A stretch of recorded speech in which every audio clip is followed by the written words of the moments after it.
Hello and welcome back to Another Most Mustard, and today you join me in my Abarth 595 1.4 145 brake pocket rocket. And my last video, which was the dislikes for this car, don't know why I did that first, seemed to upset a few people. I'll leave it in one of these corners so you can click and have a watch.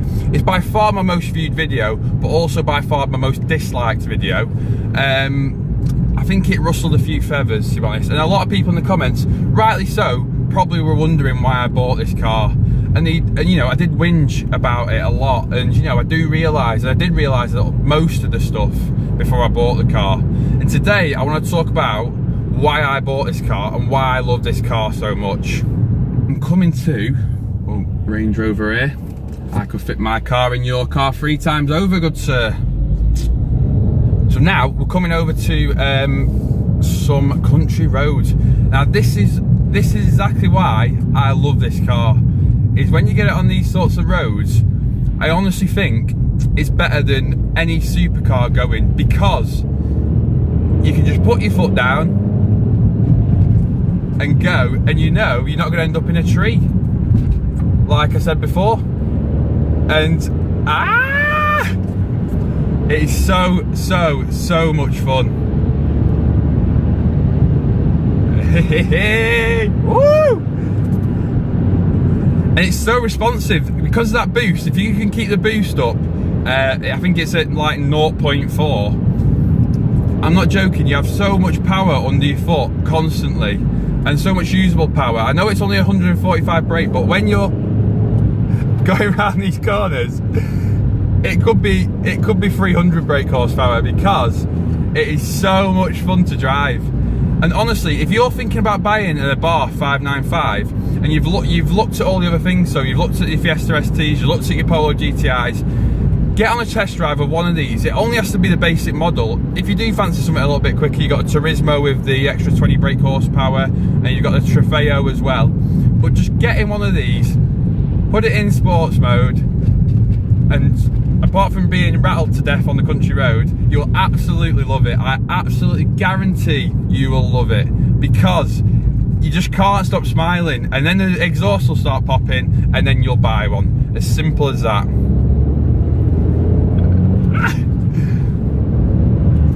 So good. Price. Now, the price of this car was about £14,000, something like that, maybe 15, but that is pretty cheap for what you're going to get for your money. Now, the other cars I looked at was the the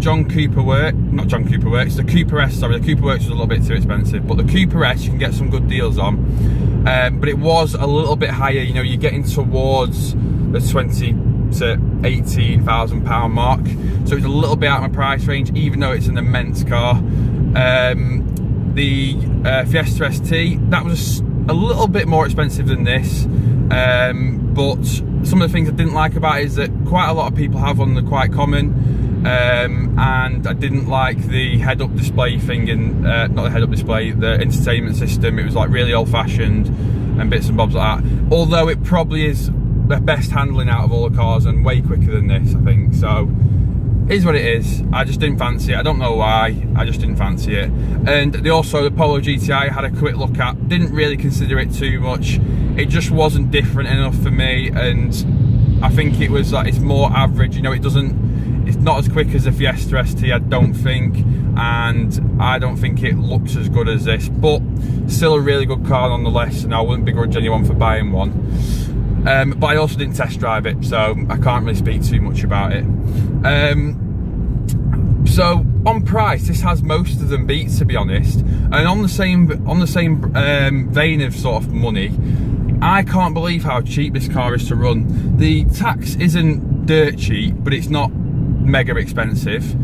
For example, the MPG over the last 1,700 miles, which will include a few motorway miles actually, where I've been going shopping and bits and bobs to various shopping outlets, is 39.5 MPG, and I do not drive this car like any other car where you'd have to get 39.5 MPG, because I really don't drive it to get that MPG, which is absolutely amazing. It's a massive bonus. I didn't buy it for that reason, but it's a massive bonus.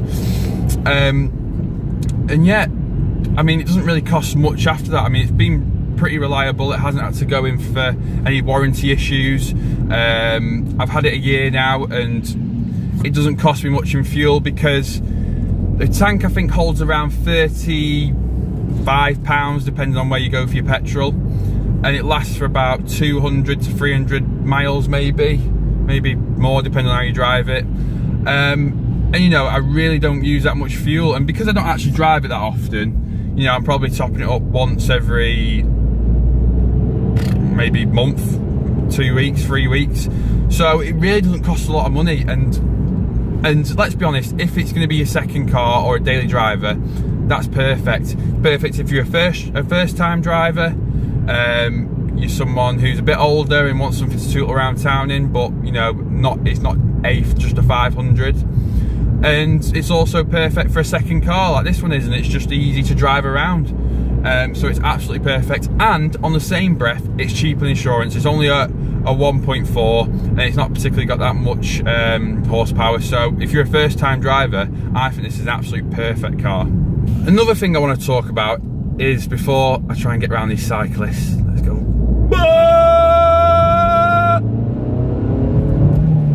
Yes. Second thing I want to talk about is the practicality of this car. Now, it's not actually that practical in terms of, you're not going to get many things in the boot, to be honest. Probably get a couple of tins of beans and bits and bobs. It's not too bad, but you would never buy it for its boot space, put it that way. The seats, I've got plenty of room. I'm 6'1". I can get two mates in behind if I can find two mates, and yeah, it's not actually that bad. I mean, it's not really practical because it's, you know, you probably get a bit more room in some of the other hatchbacks, but it's, you know, it's fine. But the one major plus point about practicality of this car is parking it. Now, literally, if you can put a wheelie bin somewhere, you can park this car there. It doesn't have parking sensors, this one. Like I said, I went for the basic model. It doesn't have all right, mate, we know you've got a Peugeot. Jesus, that's a bit embarrassing now. I've just been overtaken. Yeah, if you can put a wheelie bin somewhere, you can park this car. Like I said, it doesn't have parking sensors, it doesn't have any of all that, but it doesn't need it because you can literally squeeze it into any space whatsoever. And that's brilliant, because the sorts of places I go to, like gym car parks, town centre shopping, supermarkets, even though I do park miles away so I don't get my door slammed into, it's absolutely perfect. And that's what I want. I don't want, you know, when I'm driving the M3, you have to, you know, you've got all your sensors going at all times. You're trying to find a space. You're wondering, you know, you're worried if it's going to be able to fit it in or someone's going to hit it. With this, you don't have to worry, and that's what I absolutely love about it. You know, it's completely usable. I don't have to panic when I'm leaving it parked somewhere, and yet it's really, really practical. So the drivability of this thing, how this thing drives, is another thing that really sold it to me. So because of that short wheelbase, it really means that when you're turning, it does feel like it's on rails a little bit, and it does corner like a housefly.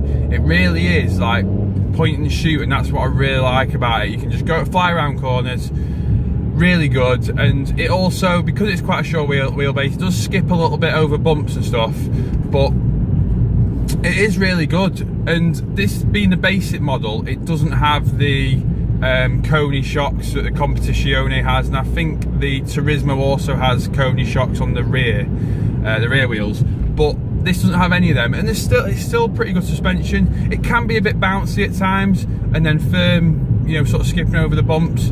You know, when you go around corners, it's not too, you know, not too much body roll. But because of that short wheelbase, it does skip a little bit. But it is so much fun. In a straight line, you're probably not going to, you know, if you were to have a drag race with some other hot hatches, you may lose that. But in the corners, it is so much fun. You can just chuck it in, and it just goes around it. I suppose that's what cars are meant to do, but there you go. But yeah, no, it is really good. And a major reason why I bought it, because it is really good at handling and really fun, and just, oh, it's like go-kart is the best way of describing it. It really is good, really drives like a go-kart, and that's what you want from a hot hatch. You don't want it to be cumbersome, you want it to be really nippy, quick shifting, and just really good fun.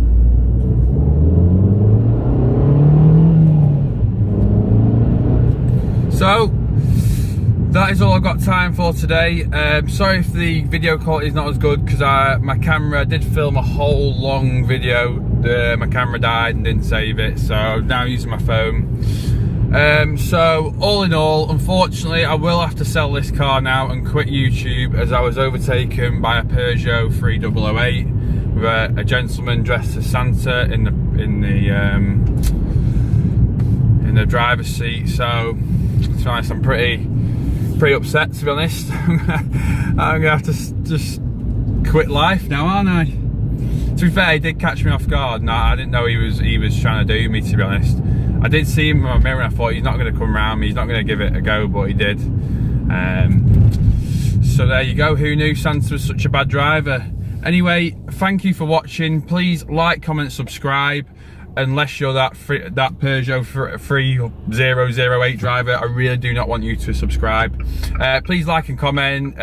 Press the little notification button so you get notifications. I will be back soon with more Abarth videos and M3 videos. Ciao.